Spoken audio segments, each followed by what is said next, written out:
我係做 marketing 嘅，咁我哋而家有個小朋友去5歲，讀緊 K3。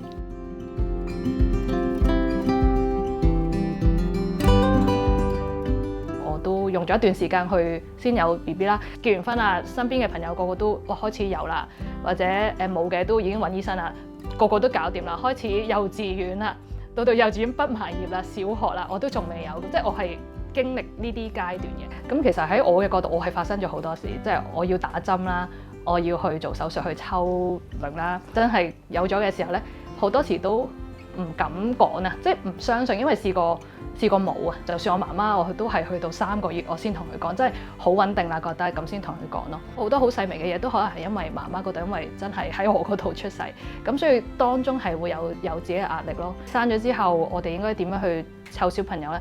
邊個就係負責食嘢嘅，邊個係負責玩嘅？咁換片嘅，分得清楚啲，大家個 role 咧會冇咁，我 expect 咗你做呢樣嘢，你又可能估我會做呢樣嘢，好似會避免咗呢個有機會嘅嗌交咯。點解要有翻 me time 咧？因為媽媽，我諗天生真係10月懷胎生咗出嚟之後咧，時間啊或者物質又好啊，或者每樣嘢咧都好想俾好多，或者覺得俾到最好嘅佢。咁但係原來一忽略自己咧，其實自己會好攰啦，一嚟冇自己休息嘅時間啦，亦都冇諗到自己要可能要扮翻靚啊，冇乜呢個抽時間去為自己安排啊，全部嘢都係想為咗小朋友安排。我覺得即係呢個 me time 係要維持自己嘅身心健康，都係有需要咯。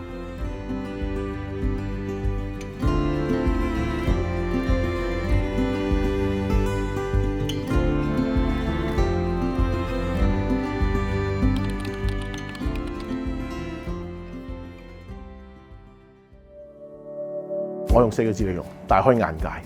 即係呢個陪月嘅世界啊，係男士係冇想像到，亦都唔會知道咁樣發生咩事嘅。即係我疫情嗰陣時生咗小朋友啦，我嘅陪月導師佢都教咗20幾年，即係佢冇見過男士。同太太嘅溝通有冇唔同咗，我覺得都幾緊要嘅。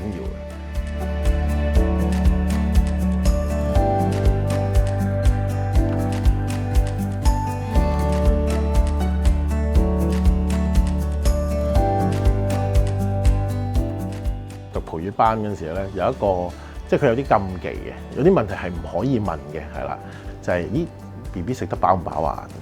即係話我餵得唔好啦，可能係咪？即係挑戰我識唔識湊仔啦，或者評論緊我自己即係夠唔夠奶啦，或者係咪各樣嘢你即係喺我照顧小朋友方面都有意見咧？咁問嘅人可能冇心嘅，係啦，即係純粹關心下小朋友啫。但係對於產婦嚟講，可能係一個可以滾動2-3小時嘅一句説話。呢個問題我日日都喺唔同人嘅口中喺屋企係聽到嘅，就幫佢回答呢個問題咯。哇！食得好飽，飽到嘔啊咁樣啦。